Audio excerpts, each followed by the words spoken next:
It's time for the Larry H. Miller Utah Summer Games at Southern Utah University in Cedar City. Register today to participate in the 40th anniversary season of a Utah sports tradition at utahsummergames.org. Participate in over 50 sports around the state. Then plan to join the opening ceremonies Friday, June 5th, presented by State Bank of Southern Utah.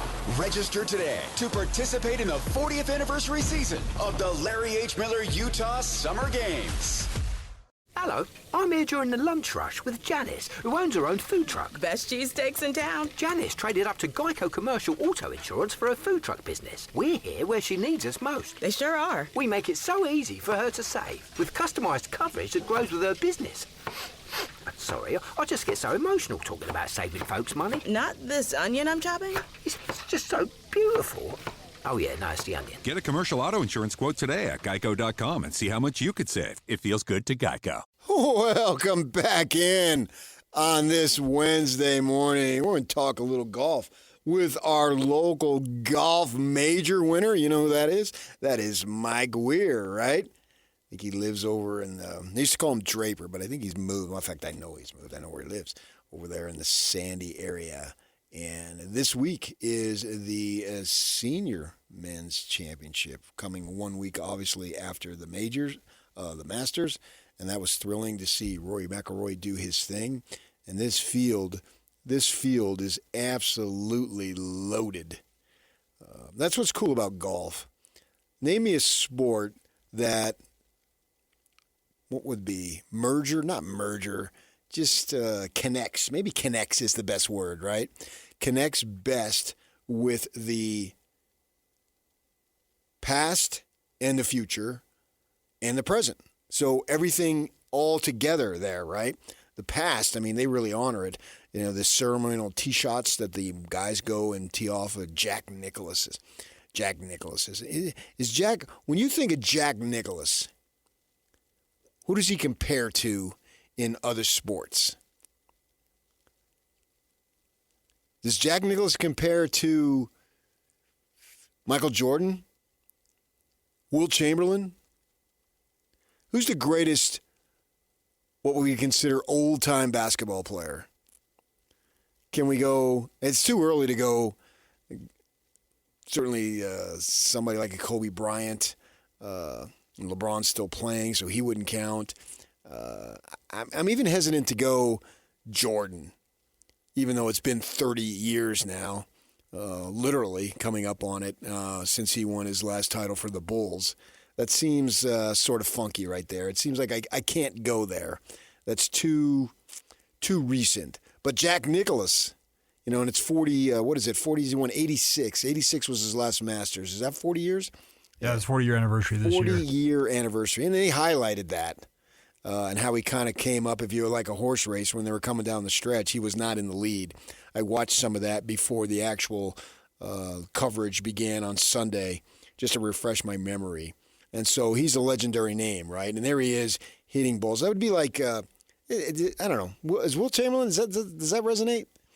I'm trying to think of, like a star in the 60s. Wilt will resonate because we still hear often about the 100-point game and just how dominant he was. Yeah. The only one I can think of kind of from that era would be Bill Russell. Bill Russell? Now they have his number retired across the league now, the number 6. So you got those types of guys, and Jack Nicklaus comes out and hits the ceremonial tee shot, as does Gary Player. Now between them, what have they got?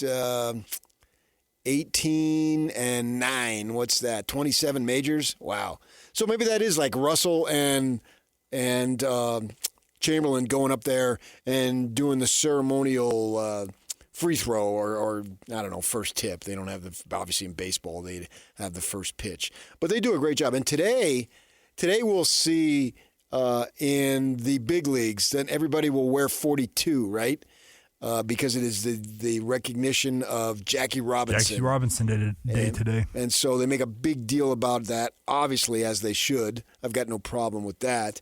And his number is retired everywhere, and he gets an entire day. Now, phenomenal ball player. I often think, you go look and read what Jackie Robinson accomplished as an athlete. Now, obviously, the social work and the social advancement is off the charts, right? does seem so bizarre that there was a time when the color of your skin would prevent you from playing big league ball. And I've talked about this with my father growing up in East Orange, New Jersey, and right next door, literally a couple miles away, was Newark.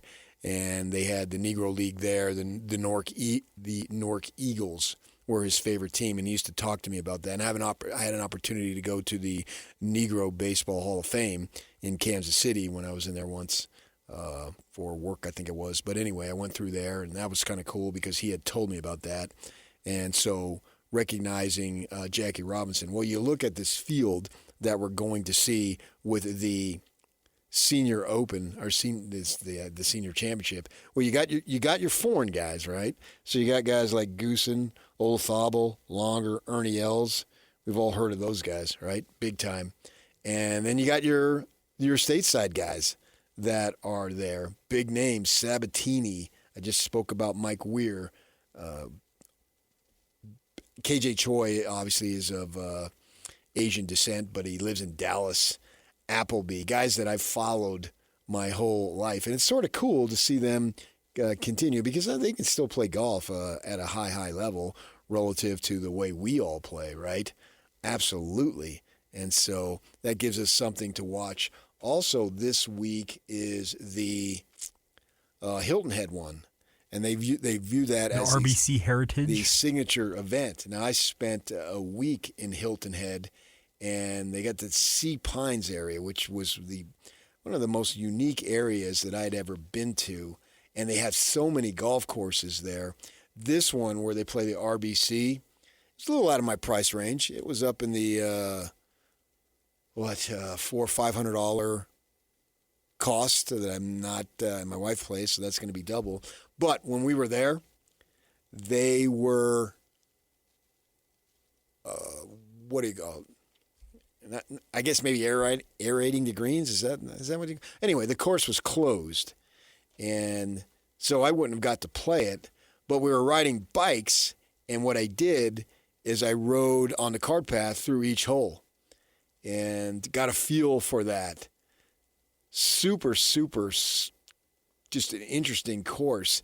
The way it's laid out with the old homes right there, and so much foliage and trees and everything, and then the finishing holes there is on the water, if you've seen that. So we'll have that opportunity.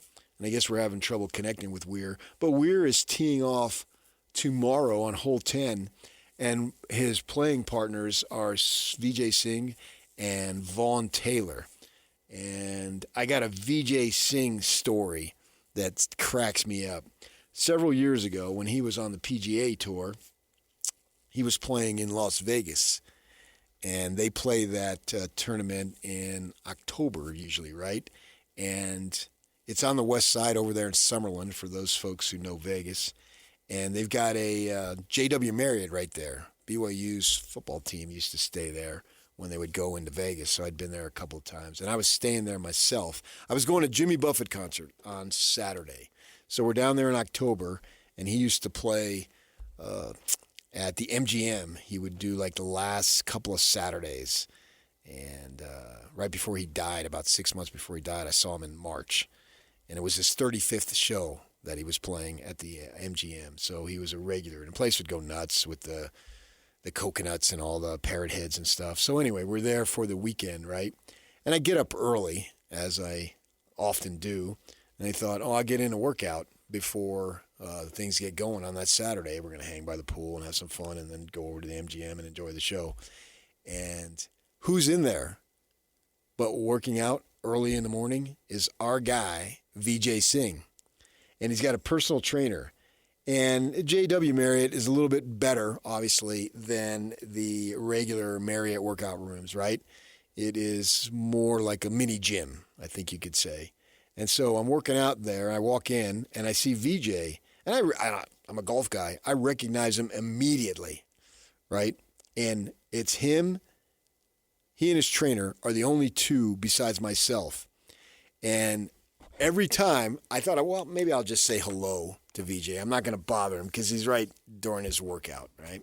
But if I catch his eye, I'll say hello to him. And each time I would catch his eye, his trainer would like get right in front and he would shoot me a look that says, "Don't you get within 20 feet of this man." So then I thought at that point, I'm going to play a little game with him. So I'm going to try to get VJ's eye as I'm in between sets of the weights and the cardio that I'm doing and the stretching and push-ups and stuff. And plus what I wanted to do actually was get an idea of what his workout was, because obviously, and he was an older guy at the time, but he was still playing on the PGA Tour consistently, that he's going to do workouts that are tailored specifically for the movements that he has in golf. And so I want to see what it's about, right? And I would be looking, and it wasn't like I was just going to try to stalk him, or I was not under any circumstance going to start up a conversation with him, because I know that he's on a tight schedule. He's got to work out. He's probably got to get something to eat and do his stretching, get over to the range, whenever his tee off was. Whatever time it was. And so I just thought that I would say hi, but I don't know if you've ever been around somebody who's giving you the cold shoulder or the proverbial evil eye in the stare, but his trainer was just looking at me like, and I know you know who he is, and stay away from him. So then what I thought I would do is I would just try to see what type of workouts with the medicine balls and the core work that he was doing, and maybe incorporate that into my game to try to help me when I play. And so I was able to do that and see some of the stuff that he was doing with the weights that were simulating golf swings or golf movements with the turn of the shoulders and the torso and the core and the stomach and the hips and all that stuff. So I did get that, but at no point was I going to get anywhere near my guy, Vijay Singh. That just was not going to happen. I did check into the hotel at the same time Brandt Snedeker was checking in. How about that? So I did give him the eye and say, hey, hello, because I knew what they were there for. And then they would put you on the rooms, and then you would see those guys that would stay at that hotel because it was right by the golf course. So that is the senior championship coming up, and we're still having the little bit of a, Masters hangover. And I saw where that Cam Young was he was teed up and paired up in the last group with Rory, right? And remember last year, DeChambeau said, well, Rory didn't say a word to me. And I was like, oh, well, do we have PGA and Live? Is that the issue here? They can't talk because they're in separate things, and this is the only time they meet. Well, Cam Young said, we didn't say anything either. And I'm thinking, okay, this is business, man. Well, if you remember when Tiger last won, remember Tony Finau was playing with him in that, and Tony said the first hole, he's like, tried to tug Tiger up, and Tiger was stone-faced, like, no, we're locked in here. Right, and I don't have a problem with that, man, because golf, you're out there for 4 or 5 hours, and the pressure's enormous. You see it in the release of the emotion when they win, how much it meant. And you're probably playing actual physical movement outside of the walking, the actual hitting of the ball. It's probably, 5 minutes total the whole day, 10 minutes maybe? And so you have to be so mentally attuned into what you're doing. And it goes back to when I spoke to Nick Faldo back in October, a couple of days after the Black Desert, and I'll be down there again this year. I'll be down next month for the women, the ESPN that's over there in Copper Rock. You've been here in Copper Rock doing a lot of advertising with us. I'm looking forward to that because those are next year, not next year's literally, but the next breed of stars that go from there, like the Korn Ferry. And there's several women that played there in the past that are now on the LPGA Tour. So, you got that going. And when I spoke to Nick Faldo, he told me, man, you've got to be a 10 out of 10 mentally. You got to be a 10 out of 10. There's no exceptions. You cannot win unless you're a 10 out of 10. Can you imagine that? And just think of ourselves. There's so many what we call weekend golfers, average golfers, who play that don't have that concentration. We've all been there, right? It slips. And you think, oh, why did I do this? Why did I do that? I wasn't in tune to what I was doing. And so from that perspective, it's there. And then we also had the controversy. Well, Rory played in the Masters course, 2 or 3 weeks before? Wouldn't you? Well, so he lives in Jupiter, this is American House, right? And he flies up What did it cost him? It said the fly up and back was like $60,000. Yeah, and he made $4.5 million. Yeah, right. I mean, his money is he's made millions already, and so he played there. The one thing I was in the car listening to his pre-tournament press conference, and they asked him about it, or maybe it was during, or maybe it was one of the days after he played. And they asked him, well, why didn't you play? He said, well, I don't like the 3 courses before. And my wife looks at me, ooh, you think he's going to take crap for that? And then sure enough, I sent her on Monday, I saw a tweet that somebody said, if you want to know why Rory isn't a good guy, this is one of the examples. And I have no idea if Rory's a good guy, bad guy, or what have you. I don't really care. I know that he's an excellent golfer, and I like to watch him play golf. What he does beyond that, I don't get into those guys' lives, and they can do whatever they want there. But in terms of how he treats people, I don't know. And I don't know that everybody really knows because you get a snapshot. I've dealt with many athletes who've been overwhelmingly great, and then you get guys that don't want to talk to you. Terry Porter. Remember Terry Porter played for the Blazers? So I'm down I told the story earlier when I was down for Brian Russell doing the story. And they had me stay, and I think it was the Lakers in Portland were playing. The winner would go on to the next series, maybe. I can't remember the specific details. Maybe that wasn't it. Maybe it was another time when I was actually living there. And so we're at the Forum, the old fabulous Forum, which still exists, by the way. They just don't play NBA basketball there anymore. It's right next to where the Clippers play. And so we're waiting for the guys. And none other than a certain CEO of the Jazz comes out. And they've got 4 baskets, right? They got baskets on each end of the court and then in the middle on each side so you can shoot. And I'm with I probably was working down there at the time. And, yeah, that's what it was. I was working down there. And it was the Lakers and the Bulls, or the Bulls, not the Lakers and the Bulls, the Lakers and the Trailblazers, and guys are waiting for Ainge, and then he would just go, and they'd come over, and then he'd go over to the next basket, and then we'd go over there, then he'd go to the other basket. He wanted to get his shooting in, and he wasn't interested at that time. That doesn't mean he's a bad guy, but he wasn't interested in doing interviews. And then Terry Porter comes out, and he comes out, and he says, you guys want to talk to me? Yeah. He says, all right, let's go sit down. And we go up a few rows. He says, okay, here I am. Let's sit down, and I'll write your stories for you. Ask me any questions you want. And I can remember I'm a young kid at the time and thinking, oh, my gosh, that's what I'm looking for. Terry Porter. And had the opportunity to interview Porter. And I thought, oh, Terry Porter must be a great guy. But it's just snapshots in life, and I've had several interactions with DA since then, and he's a fine person. That's not the point. But I don't know what Rory is. But he did say that he didn't like those courses, so he went to the Masters and played. And then it comes out where, what's that guy's name? Chambly? Brandel Chambly. Yeah, he's kind of controversial because he'll say what's on his mind. And then he ripped people and said, well, wait a second. Anybody could do that. I guess you have access.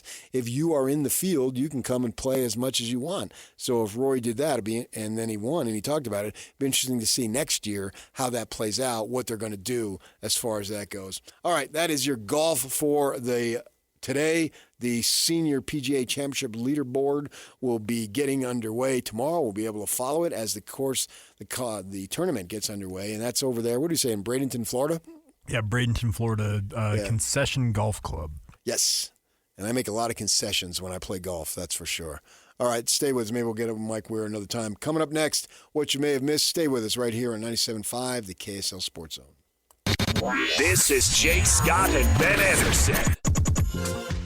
Kyle Filipowski deserves a lot of credit. They're trying not to play him because he's been too good. So he's only playing 31 minutes, and he's scoring with an incredible efficiency, and he's actually playing tough. 4 straight games with over 20 points. He's been really, really good. He's played tough enough that he can play big minutes on, not big minutes as at a big. The big yeah. on a contending team. And I wouldn't have told you that was true before the season. He might be 15 minutes a night 5. He might be a good enough 5 that you can wrong foot the other team. 15 minutes a night going into into what will be year 3 now, and continue to play bigger. But yeah, I mean, he becomes a very valuable player. If he can play a little bit at what was traditionally the 4, what is basically a wing, and be good enough defensively, then you've got yourself a stew going. You've got yourself a guy you can use.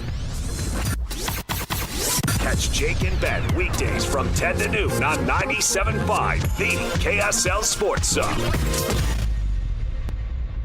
Slacker Radio headlines are brought to you by Trajan Wealth. Call Trajan Wealth today, your local trusted financial fiduciary. Call them at 801-210-6800 or visit their website at TrajanWealth.com. All right, we had NBA playoffs. I'm going to call them playoffs. I'm not going to call them play-ins.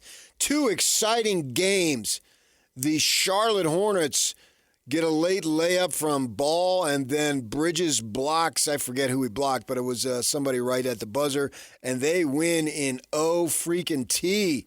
Yeah, excitement abounds. Charlotte, how about that? Exciting times for them, 127 to 126.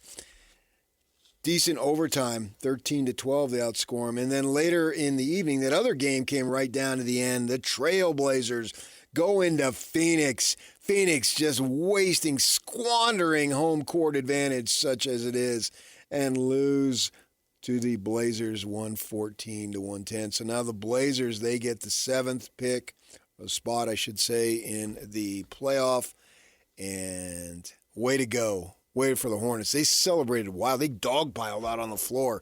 Now, I didn't see the game, man. You got to have Prime Video. You got Prime Video, Yak? I do. If you have an Amazon account, you have access to Prime Video. Oh. And let's just put it this way, Mrs. Hatch pretty much runs our house on Amazon. What is on Prime Video? I mean, these games were on it last night. Thursday Night Football's on Prime Video. The NBA's got that deal now where they're going to be broadcasting more and more games there. There's a number of original series that are on there. So it's becoming... just like everything else. It's becoming a force in the streaming world. NBA playoff games, postseason then? You want to go play in? This is part of that deal. Amazon paid a major chunk of that new media rights deal, and they're putting it on that platform. And tonight we've got the Magic and the Sixers and the Warriors and the Clippers. And I assume that's on Prime Video also, right? The 2 tonight? Yeah. All 4 of them are going to be Prime Video exclusives. Do I want NBA playoffs on Prime Video? Well, that's why we're seeing the NFL get sued, by the way, PK, here, because the DOJ is looking into the fact that the reports were that the NFL, if you want to watch every NFL game, you have to spend upwards of $1,000 to do that if you want to have access to all the different streaming platforms, et cetera, that's on. This is the trend we're going towards, and it is not consumer friendly. Let's just be very blunt about it. You got to pay a lot of money on a lot of different places to watch your teams or the sport you love. And I hate that. I hate that there's people that might get shut out, particularly the elderly who don't have the ability to get out of the house much, if at all, and they look forward to the games. They want to watch the games. Because it gives them something to do in the evening. And if they don't have access to it, and they can't afford it, that sucks. I don't know how else to say it. That would suck. So then we've got Friday, we've got the Hornets will play the winner of tonight's Magic-Sixers game, and then also after that, it would be Clippers-Warriors winner play the Suns. That would be the opportunity to have the 8th place spot and play the number 1 seed, right? Yeah, I think so. But is that going to be on Prime Video? Shouldn't that be on regular television? Am I off base on that? No, you have a very valid point. Friday's games also? I need to double check on that. Is the entire play-in Prime Video? It wouldn't surprise me. I'm going to double check right now, though. Yeah. Interesting, though, that the... Friday, both are Prime Video games. So, and then obviously with the first round actually starting up on Saturday, you're going to hate this, PK. On Saturday, 11 a.m., 1:30 p.m., 4 p.m. The first 3 games of the day, all Prime Video. Are they really? Yep. The only one that's on network television is the evening game, which is the Rockets and the Lakers. That'll be 6:30 on ABC. Obviously, that's going to have a lot of people interested in it. The good news is Saturday, though. Not Saturday. Sunday, you got 2 ABC games and 2 NBC games on Sunday. So all right, so I looked at Raptors and Cavaliers. So I want to watch Donovan Mitchell. I got to get Prime Video because they're the 11 a.m. game Sunday or Saturday, I should say, 11 a.m. Saturday. Oh, and if I want to watch my guy Jokic at 1:30 against the T-Wolves, watching Joe Ingles over there cheering, I got to have Prime Video? Yep. Watch our guy Joe. Yeah, he probably won't play. Wow. I mean, I can afford it. Let's not kid myself here. I'm not crying the blues for me. And I probably have Prime Video somewhere. I don't even know it because I don't pay attention to it. Do you have an Amazon Prime account? I don't, but somebody in the family probably does. I was going to say, almost everybody, trust me, I'm telling you, Mrs. Hatch runs our entire life, feels like, ordering stuff off of Amazon. Well, I know that I bend down a couple times a week to pick up stuff on the porch. Probably do. Then you probably have access, PK. We can each get you that email address. Well, now that I think about it, I do because I watched Thursday Night Football. Oh, yeah, you're good then. Yeah, same thing. Yeah. Brother. But I do feel bad for folks who don't have it. But what are you going to do? That's the way of the world. That's what we got cooking here. And our Mammoth, it's over, man. We don't have to worry about, we don't know who they're going to play, obviously, but who's it going to be in terms of the wild card position? Are they going to take the first wild card? Are they going to have the second wild card? Blah, blah, blah. But we don't have to worry about that anymore because our Mammoth won last night, didn't they? I was watching that game, I know. 5-3, yep. That's probably why I wasn't so concerned about basketball and didn't even think to go check, come to think of it, because I was watching the Mammoth. What time they started around 6 o'clock, didn't they? Mammoth were 7 o'clock. 7 o'clock, is that what it was? Yeah. Yeah. So I was watching that puck game, and they stumbled a little bit after they clinched the spot, but we're good to go now. And they take care of biz and go up to Winnipeg. They played Winnipeg, right? And beat them 5-3, although that game was here. And now they have clinched the spot. Schmaltz had a couple of goals. Cooley had one. Peterka had one. And I think Kerfoot had the other one, if I remember. And they win 5-3. So we're good to go. You don't have to worry about having to play Edmonton in the first round. That's good news. I sort of would. So they're going to play the. They're going to play the Pacific Division winner. Is that it? Yeah. So they'll play Pacific Division champion. Vegas needs just 1 point to seal that up. So it's most likely Vegas, right? Most likely, but Edmonton still has a shot Edmonton. at it. Yeah. I want Vegas to see if we can develop a rivalry. Oh, absolutely. And I will also say this: the star power that Edmonton boasts with just their front line, McDavid and Draisaitl if he comes back. Yeah, I want to avoid that. So, and that's fine. Let's see how long they can take it as far as that goes. It would be fun to see them play Vegas.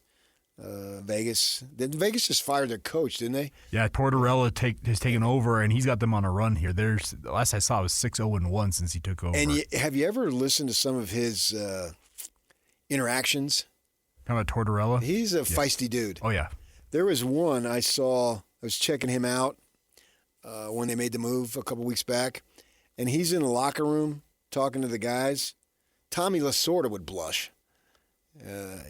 He's a feisty dude. So we'll see. They got one more game to go. And do we have a time or a date anyway when the playoffs will start? Saturday or Sunday. That's all we know currently. PK, talking about coaches being feisty, did you hear what happened last night with the Columbus Blue Jackets coach?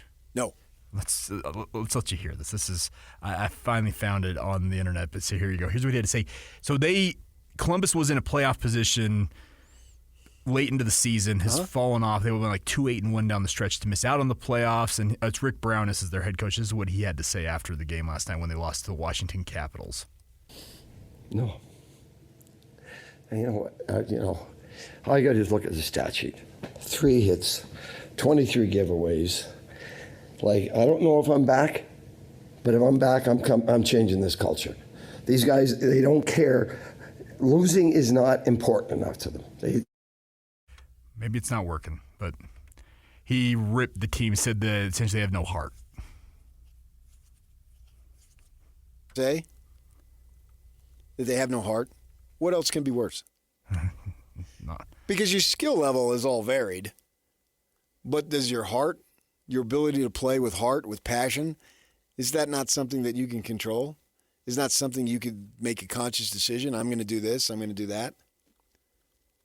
I mean, DJ made that conscious decision when he went up to Rice Eccles and said, yeah, I'm going to get into soccer because it's going to make me more popular. And remember that? Will you hear that? Yeah, I was. Trust me, I was the one. I was the subject of the manifesto because you were gone. Yeah, I was gone. We were sitting in that old studio across the way, and when he's by himself, he looks at me like we're talking like just straight on the stare.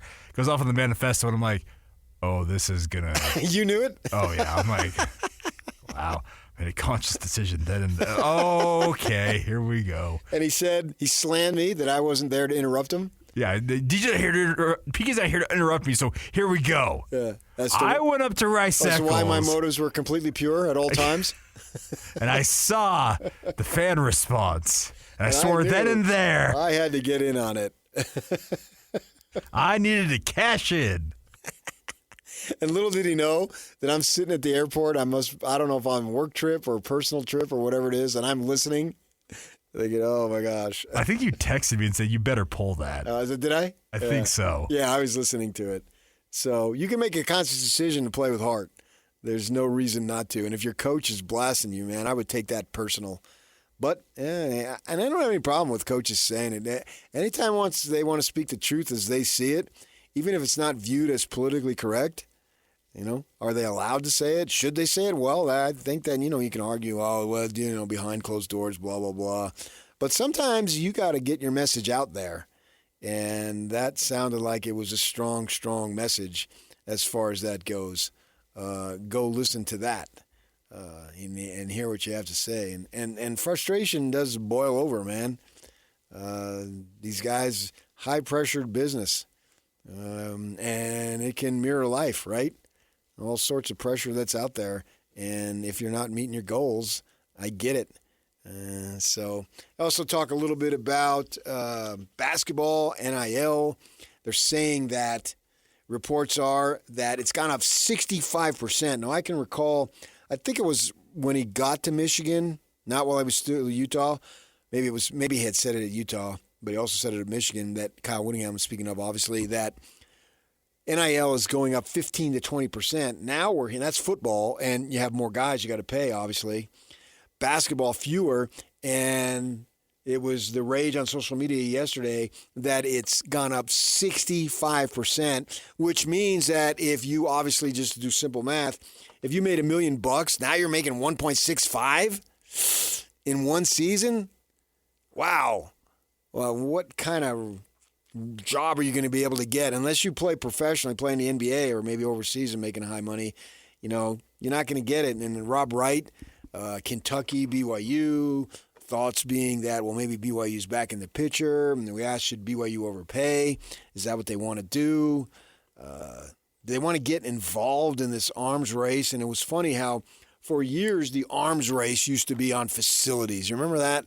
Oregon's building this. Oh, yeah. They got air-conditioned individual lockers. Facility had the big slide in their facility. Oh, yeah, that's right, inside, yeah. Sleep pods. You remember the sleep pod thing that LSU put in? Yeah. So, and that was the rage. And then as soon as you couldn't spend money on individual players, PK, guess what happened? Yeah. And now we don't talk about facilities much anymore. It's all about this other stuff here, and it's how much money. And, oh, man. But if you want to win at the highest level, you got to do it. I can't imagine, the idea of where it's going, where it's ending. Is going to be over $2 million for? And we're not talking about the stars. We're not talking about the DeBonces of the world. We're talking about the decent players. Should BYU overpay?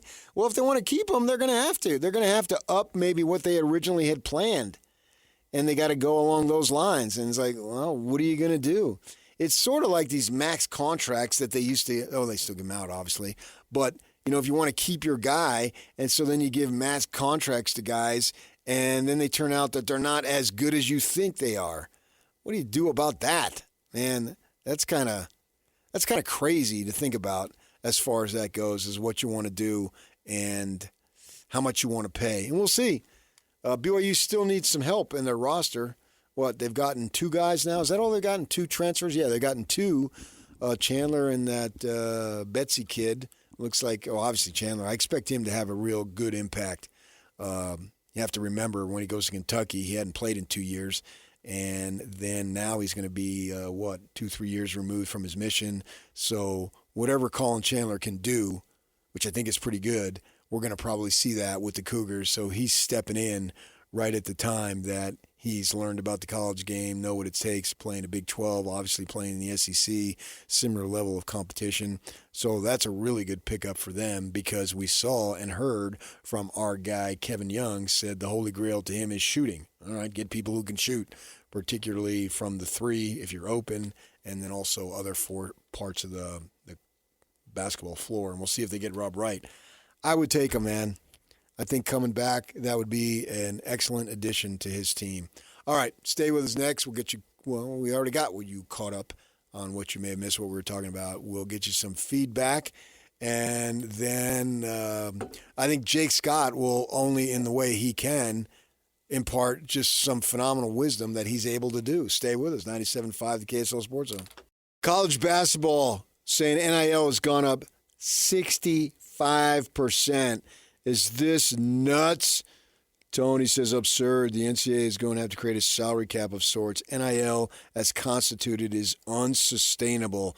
Jake Scott, who you'll hear in a few minutes with Ben Anderson, he's spent most of his teenage and young adult life as living a life that was unsustainable. And you were... You know, that's pretty true. I remember you were a producer. Yeah. Oh, that was a rough 2 years. What year did you produce this? Or you 2 years? Oh, man. It was 2 years. What would that have to have been like? You know what? It was definitely 04 because I was with you guys when the Utes did their run. And Witt, I was producing when you reported whether Witt was going to BYU or Utah. Okay. Which was a fun thing to witness up front from a journalistic perspective. Yeah. Because if people don't know that story, so it must have been anyway 04, 05. That must have been my 2 years. So but if you don't, 20 plus years ago. If you don't know that story or whatever, because it's so funny, PK, that this all seems like new news to me, but it was like 20 whatever years ago. You know how many people know? Witt, because Urban was bouncing and going to Florida, and BYU decided to part ways with Sir Gary Crowden, I believe, and. At the beginning of the night, didn't the Des News ran with Witt was going to BYU. About 8 o'clock, yeah. About 8 o'clock. You were more patient and ended up reporting that he was staying at Utah. And because papers were the way they were at the time, both the Des News and the Salt Lake Tribune had competing front pages the next day. In defense... I think Dick Harmon had that when he wrote that. It was true. It was true, right? Because he went back and forth. Yeah. Oh, he did. Yeah, I talked to him multiple times that night. Yeah, on the telephone, and to the point where probably 6, 7 o'clock, I'm on the phone with him. He says, "What do you think I should do?" And I thought, "Ooh, do I really want to weigh in on this?" No, is the answer. Well, I think you should do whatever you want. But then I thought about it, and I thought his heart is at Utah. And I called him back, and I said, I didn't tell him what to do, but I said, I think your heart's with Utah. From what I get, because I told him in that year there was BYU. That was the third of their 3 consecutive losing seasons, if I remember, and the BYU administration had told me that, well, we're going to replace him, and like in September, I knew that was going to be. And there was a game they played Vegas, and they lost to Vegas, and they set a record. They threw the ball like 67 times. Oh, I was at that game. And Curtis Brown was averaging 13 yards a carry. Yeah. And one of the coaches went up to Curtis Brown's father and apologized to him after the game for not giving him the ball more. And so that was the next day. That was like a Friday night. On Saturday, I saw Kyle and I told him, I said, they're gonna offer you this job. I said, I don't know what's gonna happen with Urban, but you're gonna have Utah. I mean, you're gonna have BYU in your back pocket. So you need to decide whether you want that. It was like 9 o'clock the next morning. I talked to him. And I said, no, this is going to happen here. They're going to offer you the job. Because Andy Reid ain't coming. Let's forget about that, right? And so then with that in mind, he obviously ends up getting both jobs. All right, Yak, what do you got? So we got an open mic from our good friend Dazed and Confused. And let's just put it this way, PK, he's trying to help you out a little bit. Okay. Here you go. Hey, PK, you're the best. You rock without DJ. You guys are a great team, but you're just fine without him. But he does have a cardinal rule, and you probably do too, but you just broke it by doing math on the air. A 15% increase of $1 million is not $1.65 million. You should be able to do that in your head, bro. But that's why we don't do math on the air now, isn't it? That's why we don't. Did I say 15? There's nothing to be embarrassed about. I thought 7 plus 8 was 16 until I was 28 years old. Have a nice day. No, I said 65. Did I slip and say 15? I have to go back and listen to it, but he was trying to help you out there. What I know, it was the whole point. It's 65%. 15 wouldn't be startling because we were told. I remember. You said 15% in football. Football. Which would be 1.15. Yeah. 65% in basketball, 1.65. So that's probably the confusion. His point still stands. You do math on the air, you're going to look. You're setting yourself up. But I remember I said with that, I said, let's go $1 million so we could use it round numbers. And then 65% is easy to figure out 1.65. Apparently it's not. Well, he got my facts facts misconstrued. Oh. He got him misconstrued. Even though the word is misconstrued. The having fun here. They're trying to, I think I was producing your show when you had that Steve Cleveland moment. Oh, come on. Great success at home. He had 4 more kids afterwards, so it was both. Mm-hmm. All right. DJ and I will be back tomorrow on Thursday. Ben Anderson will be joining Jake Scott right after the break, so stay Wednesday with us right too. here. Yeah. On 97, on Wednesday too, but I'm talking about tomorrow because DJ missed the last hour. Everything's fine with him. He'll be back tomorrow, and away we go. You too. And I hope you have a lousy show, and it'll be right on the other side of the break. Stay with us, 97.5, or at least your portion of the show. On 97.5, the KSL Sports Zone.